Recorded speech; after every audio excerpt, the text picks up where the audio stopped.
Hello everyone. तो देखिएगा आज का अपन लेक्चर स्टार्ट करते हैं थर्मोडायनेमिक्स का लेक्चर 2 CUET PG, ठीक है, 2024 के लिए। ठीक है, थर्मोडायनेमिक्स का अपन लेक्चर स्टार्ट 2 करते हैं। तो लेक्चर फर्स्ट में अपन ने देखा था, कुछ क्वेश्चंस अपन ने किए थे लेक्चर फर्स्ट। तो अपने लाइव सेक्शन में जाके लेक्चर फर्स्ट देख लीजिएगा।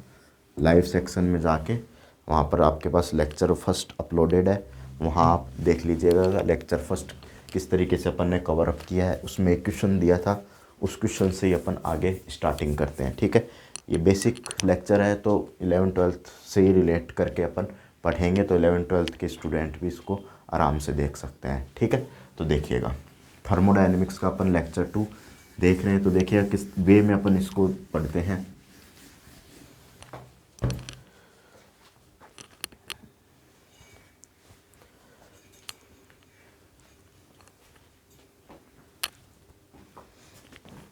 देखिएगा एक क्वेश्चन दिया था अपन ने, पीवी कर्व दे रखा था, एक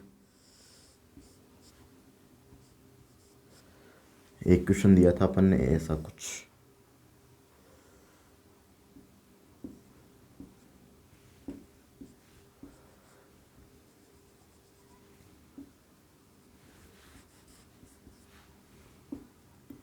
ये आपके पास ए से बी तक कोई भी पाथ है, एक तो फर्स्ट नंबर पाथ है, एक सेकंड नंबर पाथ है। तो फर्स्ट नंबर पाथ में जो हीट लगती है वो डेल्टा Q1 लगती है, वो डेल्टा Q2 वाली ज़्यादा होगी। ऑप्शन फर्स्ट है ये। ऑप्शन सेकंड है ये आपके पास delta Q1 greater than delta Q2 होगी। ऑप्शन थर्ड है आपके पास delta Q1 equal to delta Q2 होगी।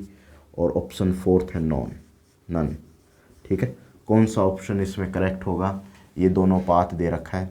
ठीक है, उससे रिलेट कीजिएगा। और मैंने एक चीज़ और बताई थी इसमें कि थर्मोडायनेमिक्स का फर्स्ट लॉ इसमें यूज़ लीजिएगा। ठीक है, थर्मोडायनेमिक्स का फर्स्ट लॉ यूज़ लेके इसको सॉल्व कीजिएगा। बताइए भाई, इसका सॉल्यूशन बताइएगा किस तरीके से इसका सॉल्व होगा, इसको प्रॉब्लम को सॉल्व करेंगे। ठीक है, तो इस प्रॉब्लम को सॉल्व करने का एक सीधा सा ही तरीका है अपने पास, वो देखते हैं अपन। ठीक है, एक सीधा तरीका है अपने पास, वो देखते हैं अपने पास। तो देखिएगा सीधा तरीका क्या है आपके पास, वो देखिए। तो एरिया अंडर द कर्व देख लो दोनों पाथ के लिए। ठीक है, area under the curve, area सबसे पहले देखिएगा, एरिया अंडर द कर्व किसके लिए एरिया अंडर द कर्व निकालना है, फॉर पाथ नंबर फर्स्ट। ठीक है, एरिया अंडर द कर्व देख रहे हैं अपन पाथ नंबर फर्स्ट के लिए। ठीक है, फिर उसी तरीके से अपन area under the curve path second के लिए देखेंगे, और फिर दोनों को देखेंगे किसका वर्क डन ज़्यादा है, और थर्मोडायनेमिक्स का फर्स्ट लॉ यहाँ पर यूज़ लेंगे। फिर क्या करेंगे अपन, थर्मोडायनेमिक्स का फर्स्ट लॉ यहाँ पर यूज़ लेके इस प्रॉब्लम को सॉल्व करेंगे। ठीक है, तो देखिएगा थर्मोडायनेमिक्स का फर्स्ट लॉ अपन यूज़ लेंगे, उससे पहले एरिया अंडर द कर्व देख लेते हैं, पीवी कर्व का। तो जो आपके पास PV curve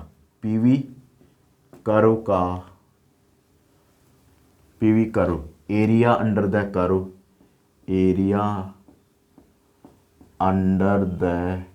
PV curve is known as, ये डेफिनेशन याद रखो, is known as work done. ठीक है, ये आपके पास डेफिनेशन याद रखिएगा। ये जो वर्क डन की डेफिनेशन क्या होती है कि आपके पास जो एरिया अंडर द कर्व होगा, area under the curve PV curve, area under the PV curve क्या कहलाएगा आपके पास, वो आपके पास वर्क डन कहलाएगा। ठीक है, तो ये फर्स्ट पाथ है, तो फर्स्ट पाथ ले लीजिएगा, इसमें कंसिडर कर लीजिए फर्स्ट पाथ। तो ये वाला फर्स्ट पाथ हो गया, इसका ये फर्स्ट पाथ हो गया, ये ए नंबर पॉइंट हो गया, ये बी नंबर पॉइंट हो गया। इसके अंदर एरिया अंडर द कर्व क्या हो गया, ये वाला एरिया अंडर द कर्व हो गया। ठीक है, इसका एरिया अंडर द कर्व क्या हो गया, ये आपके पास ये इसके लिए एरिया अंडर द कर्व ले लिया गया है। ठीक है, ये वाला एरिया अंडर द कर्व है। और area under the curve path number second के लिए देखें, एरिया अंडर द कर्व करो for path second, for path second. ठीक है, पाथ सेकंड के लिए क्या करें, पाथ सेकंड के लिए क्या करें, तो देखिएगा ये पाथ सेकंड है और इसका ये नंबर 2 नंबर पाथ है, और पाथ नंबर 2 के एरिया अंडर द कर्व क्या हो जाएगा, ये वाला एरिया अंडर द कर्व हो जाएगा, एरिया अंडर द कर्व ये वाला हो जाएगा। ठीक है, ये पाथ नंबर सेकंड है, ये पाथ नंबर फर्स्ट है, इसके अंडर में आपके पास एरिया अंडर द कर्व ले लिया जाएगा। ठीक है, तो ये आपके पास एरिया अंडर द कर्व हो जाएगा। ये क्या है, कम है, ये क्या है आपके पास एरिया अंडर द कर्व कम है, और ये एरिया अंडर द कर्व ज़्यादा है, तो डेल्टा W1 क्या होगा आपके पास, वर्क डन ज़्यादा होगा डेल्टा W2 के रिस्पेक्ट। ठीक है, ये वाला वर्क डन क्या होगा आपके पास में, ज़्यादा होगा, और ये वर्क डन ज़्यादा होगा तो आपके पास कौन सा हीट ज़्यादा होगी, तो डेल्टा Q2 पहली वाली हीट ज़्यादा होगी, यानी ये ऑप्शन नहीं होगा, ये वाला ऑप्शन करेक्ट होगा, सेकंड नंबर ऑप्शन इसमें करेक्ट होगा। ठीक है, नोट कर लीजिएगा इसको, केवल अपन को इसमें एरिया अंडर द कर्व देखना है। ठीक है, अब सेकंड क्वेश्चन नोट कीजिएगा।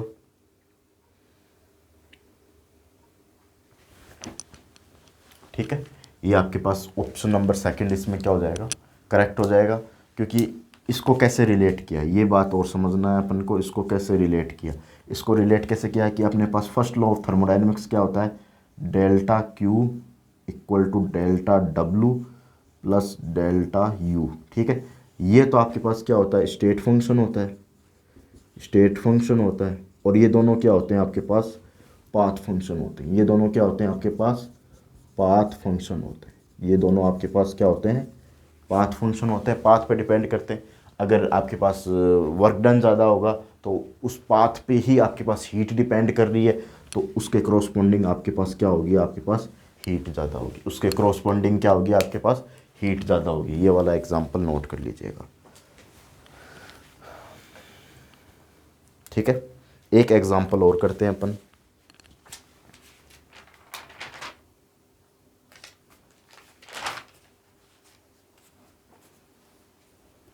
नोट कीजिएगा इसको, फिर आगे चलिए। ठीक है, तो नोट कीजिए और फिर आगे चलते हैं अपन। ठीक है, अब देखिए आगे चलिएगा।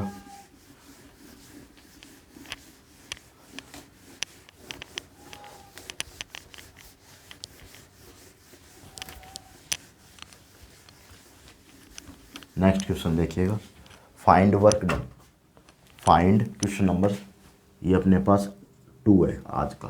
ठीक है, आज का 2 नंबर क्वेश्चन है, टुडे का आपके पास क्वेश्चन नंबर 2 है। ठीक है, तो ये आपके पास क्या हो गया, क्या निकालना है, find work done, find work done, work done निकालना है। ठीक है, ये आपके पास कुछ पीवी कर्व दे रखा है, उसके रिगार्डिंग वर्क डन निकालना है। मैं डायग्राम बना देता हूँ, तो देखिएगा पीवी कर्व का डायग्राम, ये आपके पास पीवी कर्व दे रखा है कुछ ऐसा,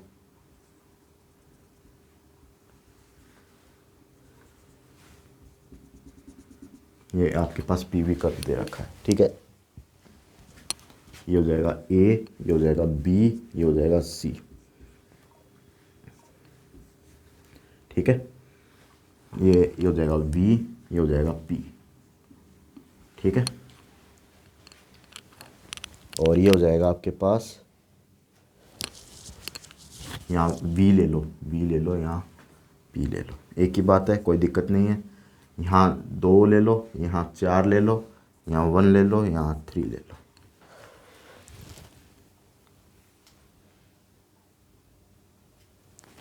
ये 0 ले लो। ठीक है, तो ऑप्शन फर्स्ट मैं इसमें बता रहा हूँ 4.5 joule, option second 3 joule, option third 6 joule, option fourth 9 joule. कौन सा ऑप्शन इसमें करेक्ट होगा? ठीक है, बताइएगा भाई। ये एक क्वेश्चन है, इसमें वर्क डन निकालना है अपन को, तो वर्क डन कैसे निकालेंगे इसका? ठीक है, देखिएगा कैसे निकालेंगे इसका वर्क डन। ऐसे क्वेश्चंस और बताऊंगा मैं वर्क डन अपन कैसे निकालते हैं, ठीक है। तो जो भी एरिया लिया गया है उसके अंडर का कर्व लेना है, ठीक है, उसके अंडर का कर्व लेना है।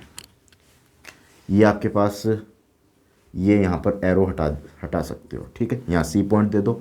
ये एरिया क्या लिया गया है, जहाँ एरो गई है, जहाँ आपके पास प्रोसेस हो रही है, प्रोसेस कहाँ से कहाँ तक हो रही है, ए से लेके कहाँ तक हो रही है, बी तक हो रही है। अगर एरो लगा देते तो उसका भी एरिया अंडर द कैलकुलेट करना पड़ता, एरिया अंडर द कर्व, ठीक है। तो अपनी प्रोसेस कहाँ से कहाँ तक हो रही है, ए से बी तक की प्रोसेस हो रही है, तो इसके अंडर का एरिया लेना है अपन को, ठीक है, इसके अंडर का एरिया लेना है। तो इसके अंडर का आपके पास क्या हो गया, एक तो ये रेक्टेंगुलर हो गया, एक ये ट्राइंगल हो गया, ठीक है।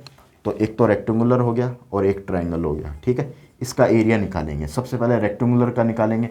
तो ये क्या हो जाएगा, इसकी लेंथ कितनी हो जाएगी, ये वाली लेंथ, ठीक है, 2 हो जाएगी। और ब्रेथ कितनी हो जाएगी, ये हो जाएगी 3 - 1, तो ये 2 हो जाएगी। प्लस यहाँ पर इसका अब ट्राइंगल का देखो 1/2, इसकी हाइट कितनी हो जाएगी, 4 में से 2 गए तो 2 बच गया। प्लस और ब्रेथ कितनी हो जाएगी, इसकी लेंथ ये वाली 3 में से 1 गया तो कितना हो गया, ये 2 हो गया।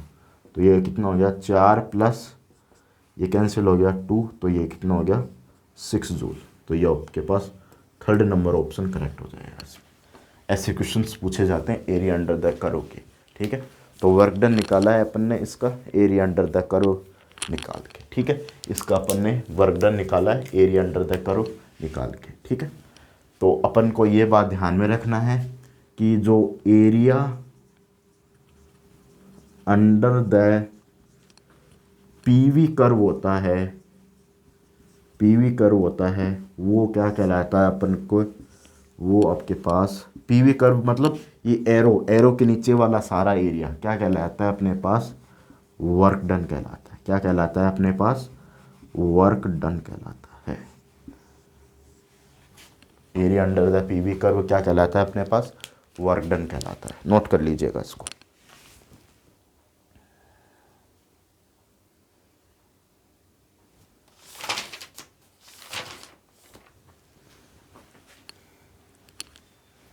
अब नेक्स्ट देखिए, अब अपन प्रोसेस के बारे में स्टडी करते हैं, ठीक है। तो देखिए प्रोसेस के बारे में अपन स्टडी कर रहे हैं। नेक्स्ट अपने पास प्रोसेस है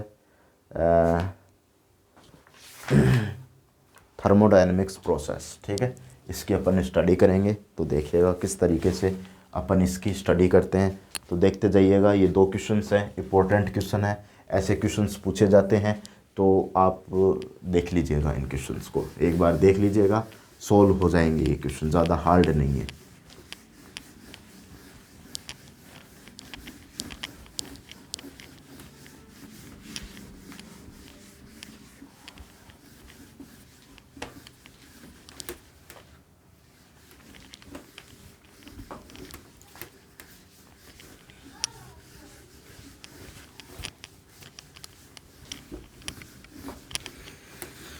हम देखिए थर्मोडायनेमिक्स प्रोसेस,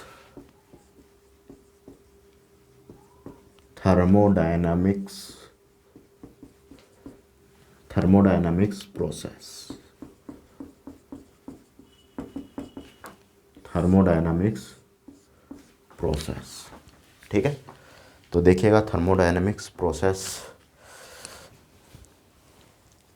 तो इसमें वो प्रोसेस जो अपने पास थर्मोडायनेमिक्स प्रोसेस होती है, वो प्रोसेस होती है जिसके रिगार्डिंग अपन कुछ बात करते हैं, ठीक है। जैसे प्रोसेस होती है अपन कुछ को जैसे अपने पास जो फंक्शंस होते हैं, थर्मोडायनेमिक्स फंक्शंस होते हैं, जैसा टी होता है और वी होता है, वॉल्यूम होता है, पी होता है, प्रेशर होता है। इन सभी को मैं एक बार इनको कांस्टेंट रखकर थर्मोडायनेमिक्स में क्या असर पड़ता है, प्रोसेस में उसमें क्या असर पड़ता है, मतलब थर्मोडायनेमिक्स प्रोसेस को स्टेट पे डिपेंड करती है, ठीक है।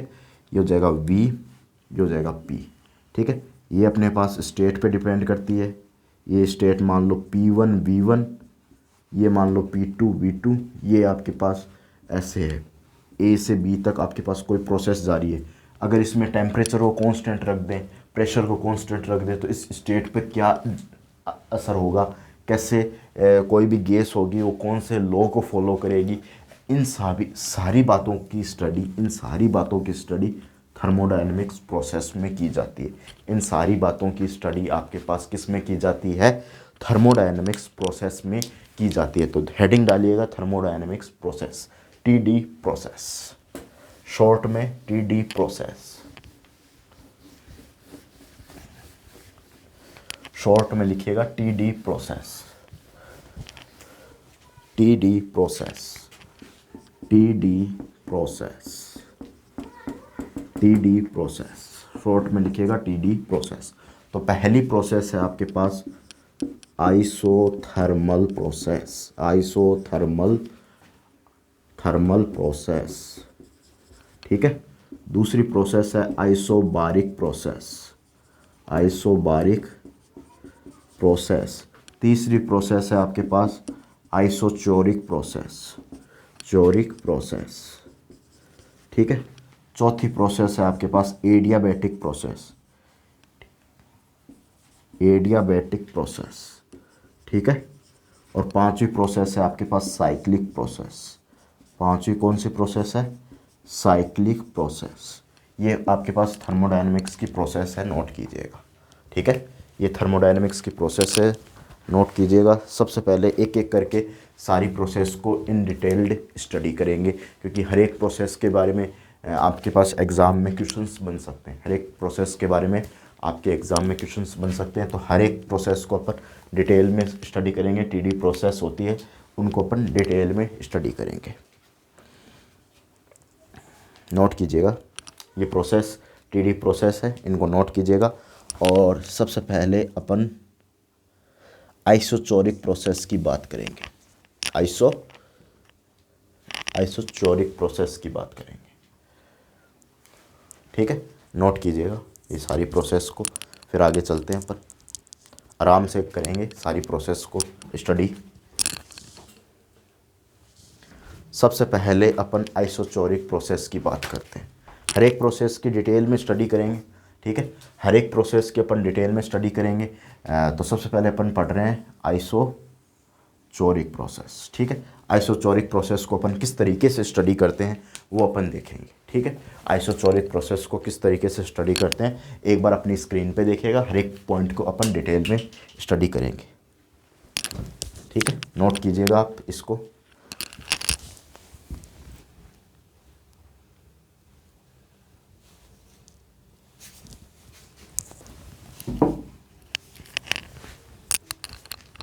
ठीक है, तो देखिएगा इस प्रोसेस को अपन देखते हैं, आइसोचोरिक प्रोसेस को।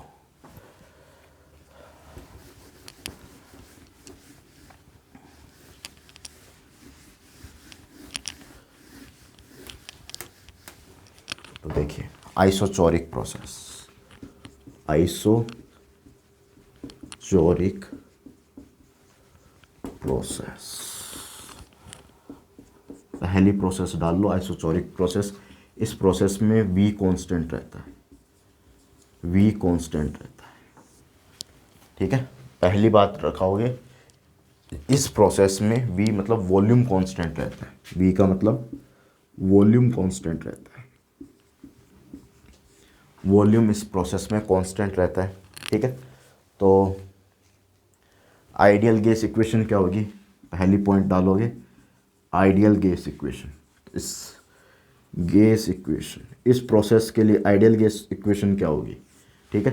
तो क्या होगी, PV बराबर nRT।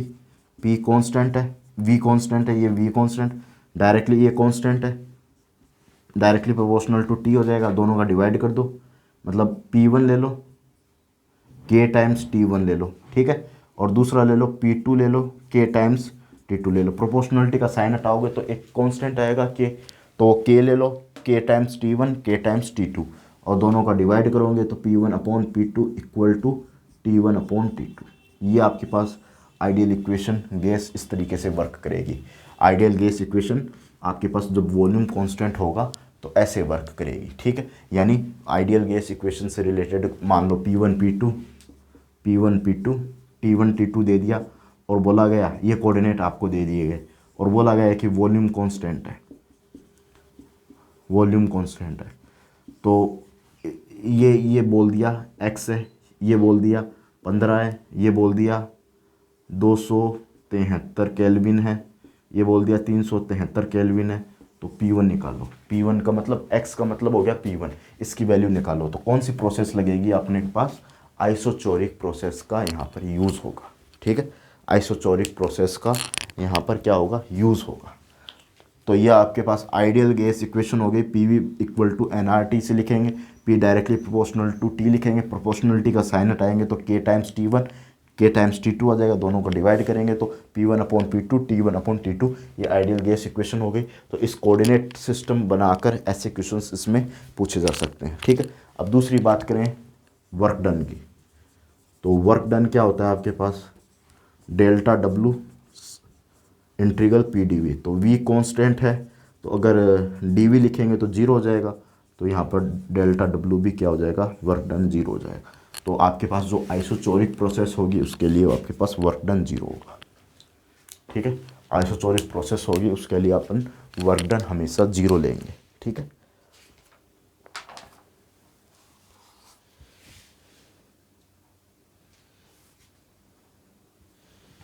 तो इसका डायग्राम कैसे बनेगा? तीसरा पॉइंट, डायग्राम।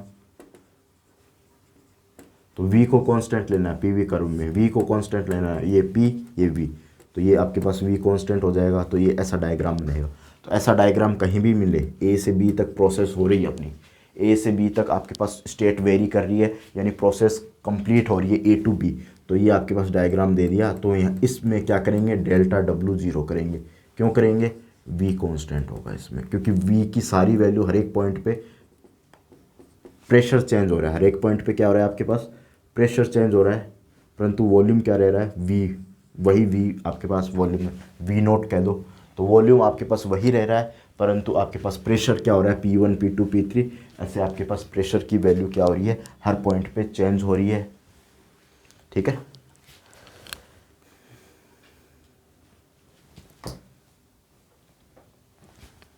ठीक है, ये आपके पास डायग्राम हो गया आइसोचोरिक प्रोसेस का। अब नेक्स्ट अपन पढ़ेंगे इसमें कि फर्स्ट लॉ ऑफ थर्मोडायनेमिक्स कैसे यूज़ लेंगे इस प्रोसेस में। फर्स्ट लॉ ऑफ थर्मोडायनेमिक्स कैसे यूज़ लेंगे वो अपन देखते हैं। ठीक है, तो ये आपके पास 3 पॉइंट हो गए। चौथा पॉइंट डालिएगा, first law of thermodynamics in this process.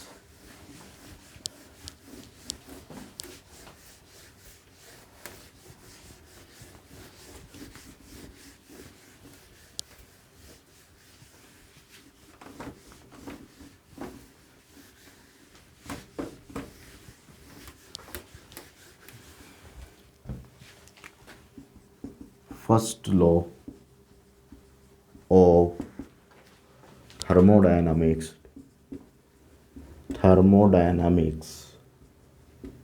In isothermal process. कौन सा पॉइंट है? ये चौथा पॉइंट है, isothermal in isothermal process, आइसोचोरिक process, आइसोचोरिक process. तो कैसे यूज लेंगे देखिएगा। तो ये आपके पास फर्स्ट लॉ क्या कहता है? Delta Q delta W plus delta U। ठीक है, तो ये आपके पास जीरो हो जाएगा। तो डेल्टा Q किसके बराबर हो जाएगा? डेल्टा U के बराबर हो जाएगा। ठीक है, ये आपके पास क्या होता है? इंटरनल हीट, दी गई सारी हीट किस में चेंज हो जाएगी? आइसोचोरिक प्रोसेस में दी गई सारी हीट किस में चेंज हो जाएगी? इंटरनल एनर्जी में चेंज हो जाएगी। किस में चेंज हो जाएगी? आपके लिए इंटरनल एनर्जी में चेंज हो जाएगी। ठीक है, तो जो वह प्रोसेस जिसमें सारी हीट किस में चेंज हो जाती है? इंटरनल एनर्जी में चेंज हो जाती है, वो प्रोसेस आपके पास आइसोचोरिक प्रोसेस कहलाती है। ठीक है, नोट कीजिएगा। अगला पॉइंट देखते हैं अपन।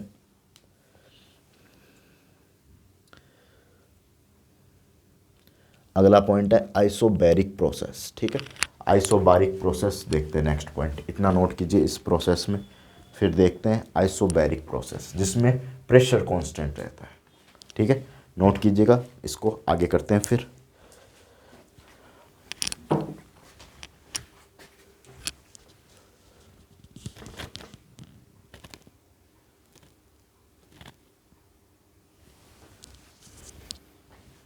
Isobaric process. ठीक है, तो देखिएगा आइसोबैरिक प्रोसेस, देखिएगा नेक्स्ट पॉइंट।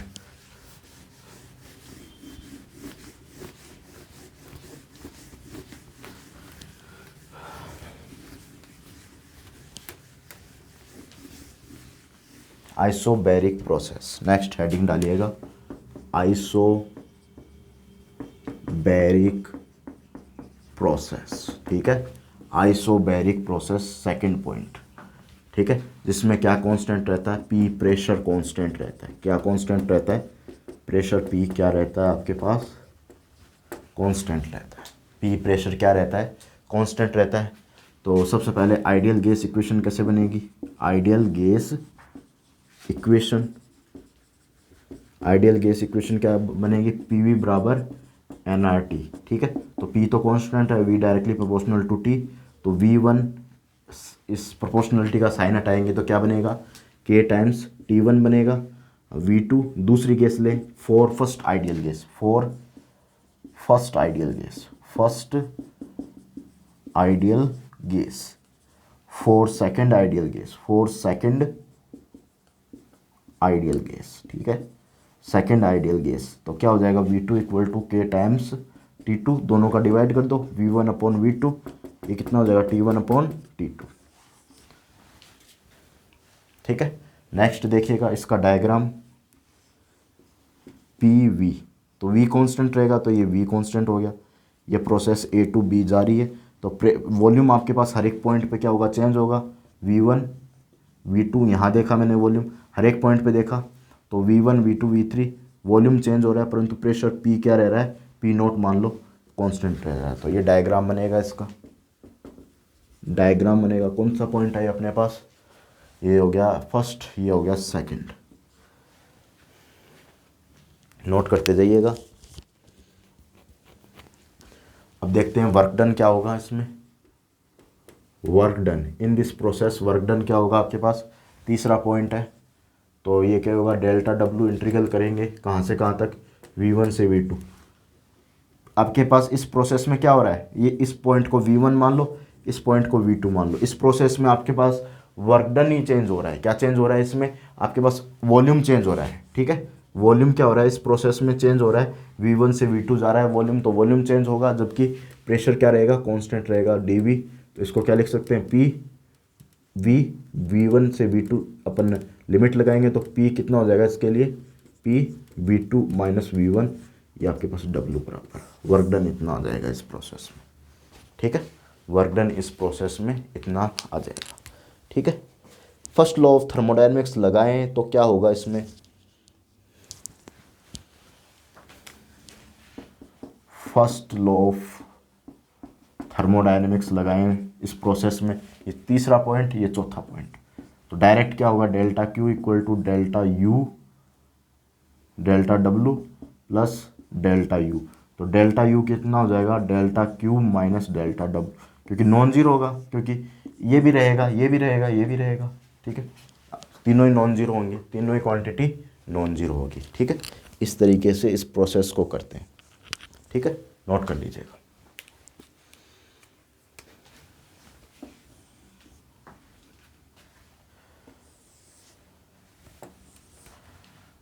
पहले इतना नोट करना है, फिर ये वाला नोट करना है, फिर ये वाला, फिर ये वाला, ठीक है। तो ये प्रोसेस अपने पास, आइसोबैरिक प्रोसेस भी अपने पास क्या हो चुकी है, कंप्लीट हो चुकी है। अब नेक्स्ट प्रोसेस अपन कल बात करेंगे। इससे पहले मैं थोड़ा सा एनर्जी कंजर्वेशन कैसे अप्लाई होता है फर्स्ट लॉ ऑफ थर्मोडायनेमिक्स में, वो थोड़ा सा मैं एक्सप्लेन कर देता हूँ, ठीक है। वो थोड़ा सा पॉइंट रह गया था, उसको मैं फर्स्ट लेक्चर में रह गया था, उसको मैं एक्सप्लेन कर देता हूँ, फिर इस वीडियो को अपन अपलोड करेंगे, ठीक है। तो देखिएगा, नोट कर लीजिएगा इस पॉइंट को, प्रेशर कांस्टेंट रहता है।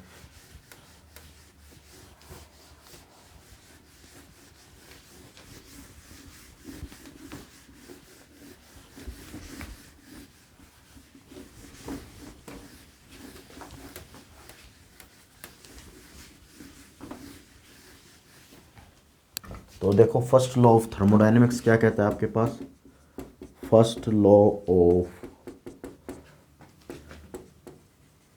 थर्मोडायनेमिक्स क्या कहता है आपके पास, ठीक है।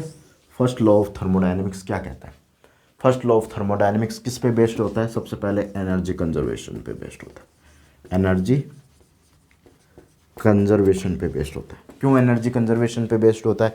इसका क्या अर्थ निकला, कि अर्थ कैसे निकला कि ये एनर्जी कंजर्वेशन पर बेस्ड होता है? तो एनर्जी कंजर्वेशन पे बेस्ड होता है तो डेल्टा क्यू इसका क्या फॉर्मूला होता है? Delta W plus D you. ये आपके पास फर्स्ट लॉ ऑफ थर्मोडायनेमिक्स का फॉर्मूला होता है।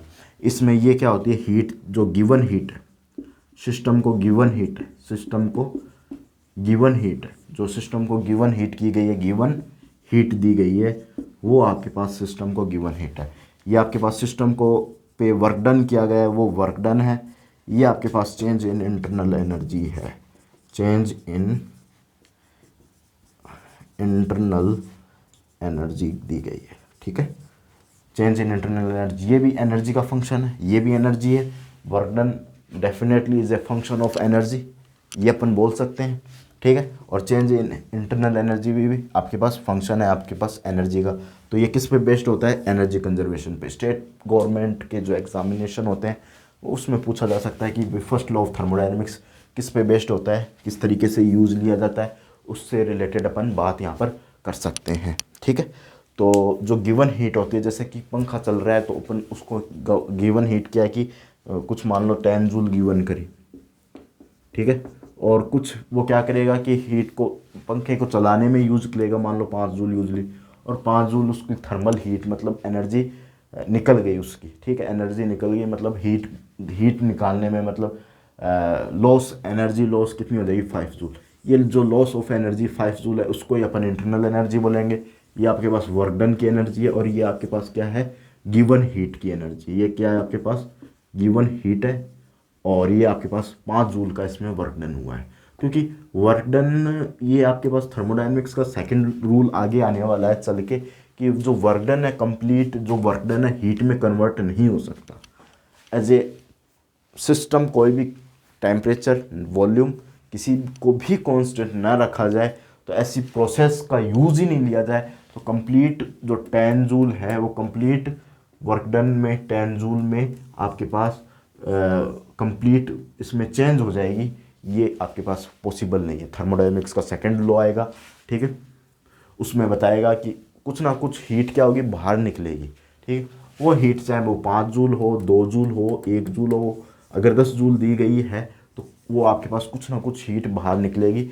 सारा वो वर्क डन में जो गिवन एनर्जी है वो सारी वर्क डन में चेंज नहीं हो सकती। सेकंड लॉ ऑफ थर्मोडायनेमिक्स में इसकी स्टडी करेंगे। ठीक है, तो ये completely first law of thermodynamics था। तो वीडियो देखते रहिएगा। नेक्स्ट लेक्चर में अपन बात करेंगे थर्मोडायनेमिक्स के तीसरे लेक्चर पे, और बाकी जो प्रोसेस है वो बची हुई है उस पर बात करेंगे। नेक्स्ट अपन कार्नोट इंजन, उस पर इंपॉर्टेंट टॉपिक अपन उठाएंगे। तो नेक्स्ट कार्नोट इंजन है, उस पर अपन बात करेंगे। तो इसी तरीके से वीडियो को लाइक करते रहिएगा, शेयर करते रहिएगा, और चैनल को सब्सक्राइब करना मत भूलिएगा। Thank you, happy learning.